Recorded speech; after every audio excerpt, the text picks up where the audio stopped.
వారి నోట ద్వారానే మనం విందాం. చాలా శ్రద్ధగా వినండి. దేవుని నామానికి మహిమ కలుగును గాక. ఆమేన్. యేసయ్య సిలువలో పలికిన 7 మాటల్లో 3వ మాటను ఒక 10 నిమిషాలు మీతో కలిసి ధ్యానం చేయడానికి అవకాశం ఇచ్చిన దైవజనులకు నా వందనాలండి. కూడి వచ్చిన మీ అందరికీ నా వందనాలు. ఈ మాట యోహాను సువార్త 19వ అధ్యాయం 26వ వచనం. ఒకసారి చదువుకుందామండి. యేసు తన తల్లియు తాను ప్రేమించిన శిష్యుడును దగ్గర నిల్చుండుట చూచి, అమ్మా, ఇదిగో నీ కుమారుడు అని తన తల్లితో చెప్పెను. చాలండి. యేసయ్య ఈ యొక్క 10 నిమిషాల ధ్యానంలో నాతో వినిచున్న నీ పిల్లలకు పరిశుద్ధాత్మ దేవుడు సహాయం చేసి దీవించును గాక. ఆమేన్.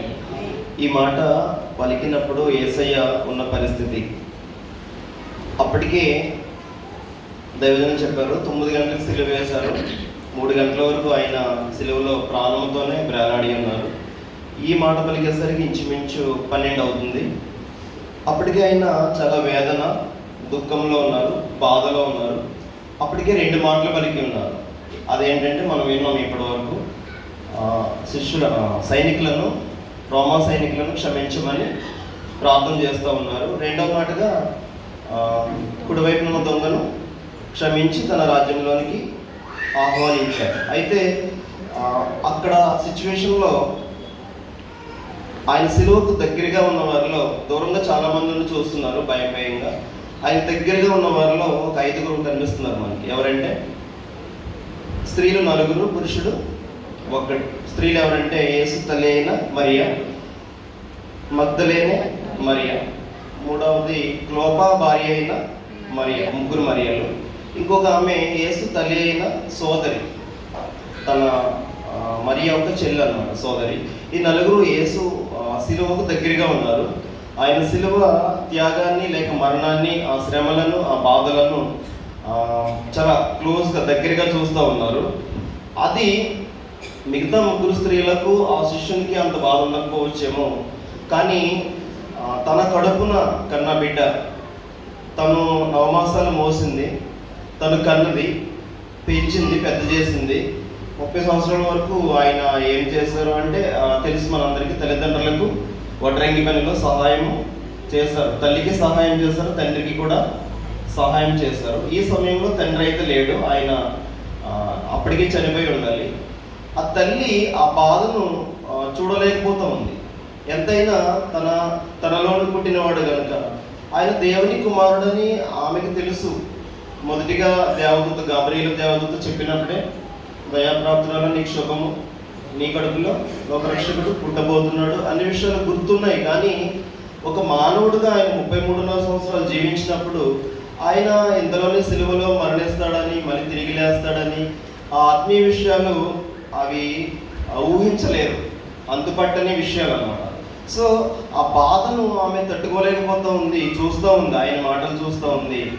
ఆమెలో తపన ఏంటంటే, యేసయ్య చివరిగా నాతో కూడా మాట్లాడితే బాగుందని ఆయన వైపు చూస్తూ ఉంది.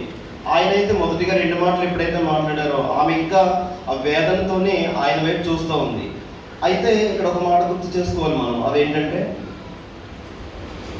లూకా సువార్త 2వ అధ్యాయం 35లో చూద్దామండి. మరియు నీ హృదయంలోనికి ఒక ఖడ్గము దూసుకొని పోనని ఆయన తల్లి అయిన మరియతో చెప్పాను. చాలండి. ఇక్కడ దైవజనుడైన సిమియోను యేసయ్య పుట్టిన వెంటనే దేవుని మందిరానికి వెళ్ళినప్పుడు ఆయన బాబును లేక యేసయ్యను ఎత్తుకుని ఆమెతో చెప్పిన మాట, యేసయ్యతో చెప్పిన మాట ఆయన సిమియోను గారు ఏమంటే, ఆమె తల్లి హృదయంలో ఉన్నకంట ఖడ్గము దూసుకుని పోతుందంట. అంటే దాని అర్థము ఆమె వర్ణనాతీతమైన బాధను అనుభవిస్తుంది. యేసయ్య మాత్రమే కాదు, ఆమె కూడా చెప్పలేని బాధ అనుభవిస్తూ ఉంది. ఆమె ప్రధానమైనది మొదలుకుని యేసయ్య కడుపులో పడిన దగ్గర నుంచి చాలా బాధ, చెప్పలేని బాధలు ఆవిడికి. పెళ్ళి అవ్వకుండానే, లేదంటే అంతే, పెళ్ళవకుండానే గర్భం ధరించిందని నిందలు, అవమానాలు. మరల గర్భంతో కూడా ఆమె జనాభా లెక్కల కోసం అక్కడికి వెళ్ళినప్పుడు ఆమె గర్భ దినములు, ప్రసవ దినములు సంపూర్తి అయినప్పుడు ఆమెకి ఎవరు కూడా ఇల్లులు, ప్రసవానికి ఇల్లు ఇవ్వలేదు. అయితే సత్రములు స్థలములైనందున పశువుల భాగంలో జనించింది. అది కూడా ఎవరికి జరిగినటువంటి, ఎంత పేదవారికైనా కూడా జరిగినటువంటి పరిస్థితి. అయితే ఆయన మనందరి పాపాలని క్షమించడానికి వచ్చాడు తప్ప ఒక రాజునింట్లో పుట్టడానికి రాలేదు. యూదుల రాజుగా రాలేదు. ఆయన మనందరి పాపాలని దైవజనం చెప్పినట్టుగా లోక పాపమును మోసుకుని పోవు దేవుని గొర్రెపిల్లగా మన మధ్యకి ఆయన వచ్చాడు కనుక ఆమె దీనాతి దీనమైన బాధలు, శ్రమలు అనుభవిస్తూనే ఉంది. అయితే యేసుతో ఆమెకున్న సంబంధము మధ్య మధ్యలో మనకు కనిపిస్తూ ఉంది. యేసయ్య కానాను ఊరిలో ద్రాక్షరసమును నీలం ద్రాక్షరసముగా మార్చినప్పుడు కూడా మరియా అంటుంది కదా, ద్రాక్షరసం అయిపోయిందంటే యేసయ్య అని చెప్పినప్పుడు ఆయన అంటాడు, అమ్మ నా సమయం ఇంకా రాలేదు. అంటే ఆయన గుర్తు చేస్తాడు అనమాట, అమ్మ నేను దేవుని కుమారుణ్ణి, నీ కుమారుణ్ణని, నీ కొడుకునని ఒకవేళ నువ్వు అలా ఫీల్ అవుతున్నావేమో, దయచేసి నన్ను గుర్తించమన్నప్పుడే ఆయన చెప్పకనే హింటిస్తూ ఉన్నారు. ఇంకొక చోట కూడా చూద్దాం ఒకసారి, మత్తయి సువార్త 12వ అధ్యాయము 46 నుండి 50 వరకు. మత్తయి సువార్త. ఆయన జనసమూహములతో ఇంకా మాట్లాడుచుండగా ఇదిగో ఆయన తల్లియు సహోదరులను ఆయనతో మాట్లాడగోరుచు వెలుపల నిలిచింది. అప్పుడొకడు, ఇదిగో నీ తల్లియు నీ సహోదరులను నీతో మాట్లాడవల్లని వెలుపల నిలిచి ఉన్నారని ఆయనతో చెప్పాను. అందుకు ఆయన తనతో ఈ సంగతి చెప్పిన వారిని చూచి, నా తల్లి ఎవరు, నా సహోదరులు ఎవరు అని చెప్పి తన శిష్యుల వైపు చేయి చాపి, ఇదిగో నా తల్లియు నా సహోదరులను, పరలోకమందున్న నా తండ్రి చిత్తము చొప్పున చేయువాడే నా సహోదరుడును నా సహోదరియు నా తల్లియు అనెను. అయితే ఆయన జనసమూహంతో మాట్లాడుచుండగా ఒక అతను పరిగెత్తుకుని వచ్చి, మీ అమ్మగారు నీ సహోదరులు. యేసయ్య పుట్టిన తర్వాత తన తల్లికి మరొక 4 కుమారులు పుట్టారు, ఒక కుమార్తె కూడా పుట్టింది. అయితే వాళ్ళు యేసయ్యతో మాట్లాడడం కోసం బయట వెయిట్ చేస్తున్నారు. ఒక అతను వచ్చి యేసయ్యతో ఈ మాట చెప్తారు. ఆ చెప్పిన వారితో యేసయ్య అంటాడు, ఎవరు నా తల్లి, ఎవరు నా సహోదరులు. ఆ శిష్యులను చూపించి, వీరే నా సహోదరులు, వీరే నా తల్లి. ఇంకొక మాట అంటాడు కదా, నా మాట విని నా మాట చొప్పున ఎవడైతే చేస్తాడో వాళ్ళు మాత్రమే నా తల్లి, నా కుమారులు, నా సహోదరులు. అయినా ఆయన పరలోకమందున్న తండ్రి కుమారుడని, దేవుని స్వరూపమని ఆయన చెప్పకనే చెప్తూనే ఉంటారు. కానీ వాళ్ళకి ఆయన బ్రతికున్నంత కాలం వారికి అర్థం కాదు. అయితే ఇంకొక మాట చూద్దామమ్మ. యేసయ్య శిష్యుల్లో మొత్తం 12 మంది. ఒక అతను యేసయ్యని పట్టించిన పాపానికి మనస్తాపం చెంది ఇంటికి వెళ్ళి ఊరేసుకుని చనిపోతాడు. ఇంకా 11 మంది ఉన్నారు. అయితే ఆయన శిష్యులు బ్రతికున్నప్పుడు, యేసయ్య బ్రతికున్నప్పుడు శిష్యులు వారి మాటలు ఎలా ఉన్నాయో చూద్దాం ఒకసారి. యోహాను సువార్త 11వ అధ్యాయం.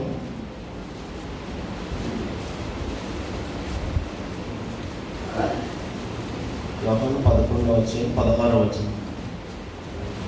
అందుకు దిదుమ అనబడిన తోమా, ఆయనతో కూడా చనిపోవటకు మనమును వెళ్ళుదమని తన తోడి శిష్యులతో చెప్పాను. చాలండి. ఇక్కడ లాజరు చనిపోయినప్పుడు, యేసయ్య లేట్ చేసినప్పుడు, ఆలస్యం చేసినప్పుడు యేసయ్యతో శిష్యులు అడుగుతారు, అక్కడ నీకు కబురు వచ్చింది కదా లాజరు చనిపోయాడని, మనం వెళ్దామా అన్నప్పుడు యేసయ్య ఆలస్యం చేస్తారు. అయితే ఒక మాట చెప్తారు, అక్కడ ఆ యూదయ ప్రాంత ప్రజలు రాళ్ళతో కొట్టి చంపాలని చూస్తూ ఉన్నారు అని చెప్పినప్పుడు యేసయ్య అక్కడ ఒక మాట అంటారు. ఆ మాటకు ప్రతిగా అక్కడ యూద దిదుమ అనబడిన తోమా చెప్తాడు, ఏమనంటే నీతో పాటు చనిపోవడానికి మేము సిద్ధంగా ఉన్నామని చెప్తాడు. అయితే తోమా ఈ సిలువ దగ్గర, సిలువ బలియాగం దగ్గర అయితే లేడు, కనిపించాడు. ఇంకొక శిష్యుడు చూద్దామా, లోక సువార్త 22వ అధ్యాయం 33వ వచనం.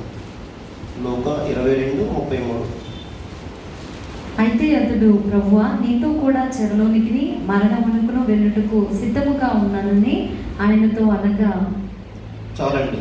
ఇక్కడ పేతురు మనకు కనిపిస్తున్నాడు. పేతురు యేసయ్యని ఎవరైనా ఏమన్నంటే చాలా కోపం తెచ్చుకునేవాడు, ఆయన కోసం ప్రాణం ఇవ్వడానికైనా సిద్ధపడేవాడు. ఆయనను సైనికులు తీసుకువెళ్ళడానికి వచ్చినప్పుడు కూడా వాళ్ళ కత్తి దూసినవాడు పేతురు. ఎందుకంటే పేతురుకు చాలా ఇష్టం యేసయ్య అంటే.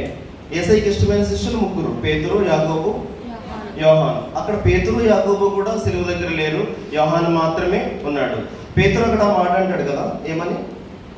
అయితే అతడు ప్రభువా నీతో కూడా చెరలోనికి మరణమునకును వెళ్ళటకు సిద్ధముగా ఉన్నానని చెప్తాడు. ఇప్పుడు ఆయన బ్రతికున్నప్పుడు చెప్పిన మాట, నీతో చెరలోనికి మరియు మరణానికి వెళ్ళడానికి నేను సిద్ధంగా ఉన్నాను. చాలామంది ఆయన శిష్యులే కాదు, ఇప్పుడు మనం కూడా యేసయ్య కోసం ప్రాణం ఇవ్వడానికైనా సిద్ధం, మాట పడడానికైనా సిద్ధం అని అనుకుంటాం. కానీ ఆ సమయం వచ్చేసరికి ఎవరైనా అన్నప్పుడు మనం తట్టుకోలేము. వాళ్ళని మళ్ళీ క్షమించడానికి సిద్ధమైన మనసు గలవారంగా మనము ఉండలేము. సో ఆ ప్రధానమైన శిష్యులే ఆయన దగ్గర లేని పరిస్థితి.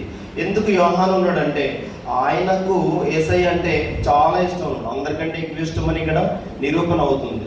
ఆయన కూడా దగ్గరగా ఉన్నాడు. అప్పుడు యేసయ్య మరియ వైపు చూసి అంటాడు, అమ్మ.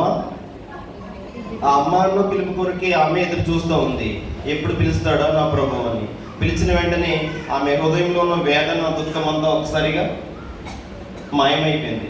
అప్పుడు ఏం చెప్తారా అని చూస్తే యేసయ్య అంటారు, ఆ శిష్యుడైన యోహాను చూపించి ఇదిగో నీ కుమారుడు. ఎందుకంటే యేసయ్య పుట్టిన తర్వాత పుట్టిన 4 కుమారులు కూడా అక్కడ లేరు. యేసయ్య బంధువులు దూరంగా ఉండి చూస్తూ ఉన్నారు కొంతమంది, కానీ దగ్గరగా లేరు. కనుక ఎవరైతే యేసయ్య దగ్గరగా ఉన్నారో వారిని ఆ తల్లిని అప్పచెప్పి, ఆ కుమారుడికి లేదంటే ఆ శిష్యునికి అప్పచెప్పి, ఇదిగోనమ్మ నీ కుమారుడు, నేను కాదు, నేనైతే దేవుడు పంపిన కుమారుడను, నేను వచ్చిన పని అయిపోయింది. సో నీకు నాకు ఇక్కడితో శరీరాను సంబంధమైన సంబంధము కట్ అయ్యింది కనుక నేను దేవుని సన్నిధికి వెళ్ళిపోతా ఉన్నాను కనుక నీ బాధ్యత ఆ శిష్యుడు చూసుకుంటాడు అని చెప్పి ఆమెతో చెప్తారు. తర్వాత శిష్యుని వైపు చూసి చెప్తారు కదా ఆ మాట, ఇదిగో నీ తల్లి అని శిష్యునితో చెప్తారు. యోహాను కూడా చాలా ఆనందపడతాడు. ఎందుకంటే ఆయన నాతో కూడా మాట్లాడితే బాగుండు చివరి మాట అని చెప్పి ఆయన చూస్తూ ఉంటాడు. ఆ మాటకి యోహాను ప్రతిస్పందించి ఆమెను ఆ గడియలోనే తన ఇంట చేర్చుకుని రాయబడింది. అప్పటి నుండి తన తల్లి కాదు, తన బంధువు కూడా కాదు, అయినప్పటికీ యేసయ్య ఎవరికి బాధ్యతను అప్పచెప్పాలి, ఎవరికి కలపాలి అనే విషయాన్ని దేవుడికి తెలిసినందుగా మనుషులకు తెలియదు. అయితే ఈ విషయాన్ని మనం ఈ లోకానుసారంగా మనం అన్వయం చేసుకోవాలంటే ఇప్పటి పిల్లలు ఎలా ఉన్నారనేది 2-3 విషయాలు చూద్దాం. అదేంటంటే పిల్లలను కని పెంచి వాళ్ళ పెద్దవాళ్ళను చేసేవరకే తల్లిదండ్రుల బాధ్యతగా మారిపోయిన రోజు. ఆ తర్వాత వాళ్ళ ఇష్టం.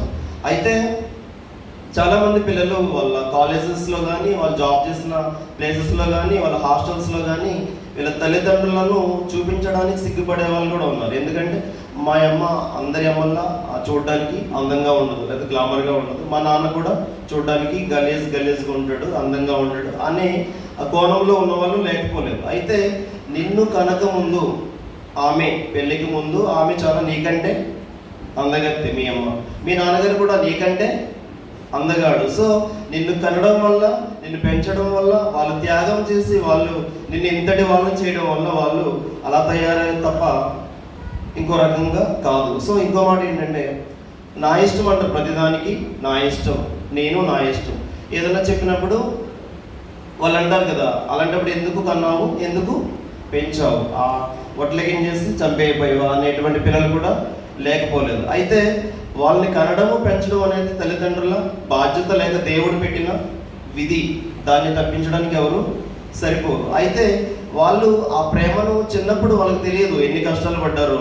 వాళ్ళు పెరిగి పెద్ద అయిన తర్వాత మాత్రం ఇష్టానుసారంగా మాట్లాడుతూ వారికి నచ్చిన నిర్ణయాలు తీసుకుంటూ ఉంటారు. ఇంకొక మాట ఏంటంటే 2 పిల్లలు ఉంటారు ఇంట్లో, అన్నయ్య తమ్ముడు అవ్వచ్చు, అక్క చెల్లి అవ్వచ్చు, లేదంటే చెల్లి అన్నయ్య అవ్వచ్చు.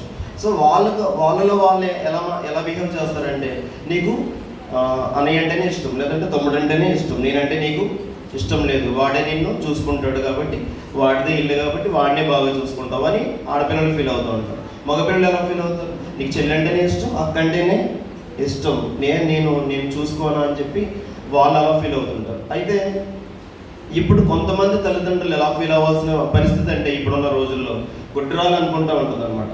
ఈ పిల్లలు కానీ ఆ తల్లిదండ్రులు ఆ పిల్లలు పడుతున్న బాధలు చూసిన గుడ్రాలు అనుకుంటారు, అమ్మయ్య నా పని బెటర్. ఎందుకంటే ఇద్దరు పిల్లలు ఉన్న వాళ్ళు ఒకళ్ళు ఉంటే చాలు అనుకుంటారు, ఒకళ్ళు ఉన్న వాళ్ళు మాత్రం లేకపోతే బెటర్ రా బాబు అనుకునే రోజులు ఇప్పుడున్న పరిస్థితుల్లో. అయితే పిల్లల తల్లిదండ్రుల గురించి కూడా ఒక 2 మాటలు చెప్పి నేను ముగిస్తాను.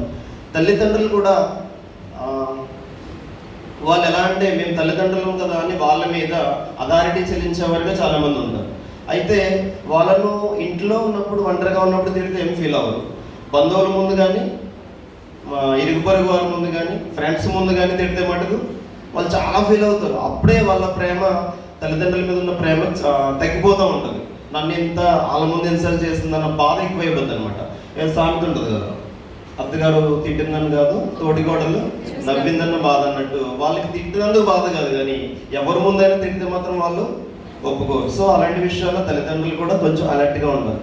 మరొకటి ఏంటంటే ఈ ప్రేమ విషయంలో కూడా తల్లిదండ్రులు సమానంగానే ప్రేమిస్తారు మ్యాక్సిమం పిల్లల్ని. వాళ్ళు కడుపున పుట్టిన పిల్లల్ని సమానంగానే ప్రేమిస్తారు.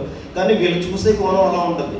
ఆడపిల్లల్ని ఎక్కువ ప్రేమించేస్తుంది, మగ పిల్లల్ని ఎక్కువ ప్రేమించట్లేదు, లేకపోతే ముందు పుట్టిన వాళ్ళని ఎక్కువ ప్రేమిస్తుంది. కానీ తల్లిదండ్రులు ఎవరైతే తెలివితేటలుగా ఉండి యాక్టివ్గా ఉన్నారో వాళ్ళ గురించి పెద్దగా పట్టించుకోరు. కానీ ఎవరైతే అమాయకంగా ఉన్నారో, చూడడానికి తెలివితేటలు లేవు అన్నట్టు ఉన్నారో వాళ్ళని ఎక్కువగా చూస్తూ ఉంటారు. వాళ్ళు అనుకుంటారు అక్కని ఎక్కువ ప్రేమిస్తుంది లేదా అన్నయ్యని ఎక్కువ ప్రేమిస్తుందని వీళ్ళు అపోహపడుతూ ఉంటారు. తల్లిదండ్రుల ప్రేమ సమానంగా ఉండదు. కానీ కొంతమంది తల్లిదండ్రులు నేను చూసాను కాబట్టి చెప్తున్నాను, ఆడపిల్లని ఎక్కువ ఇష్టపడతారు మ్యాక్సిమం. ఇది చెప్పాలి, నిజమేది. ఆ మగపిల్లల్ని వాళ్ళ మగపిల్లల పరువు ఆడపిల్లల దగ్గర తీసేస్తూ ఉంటారు.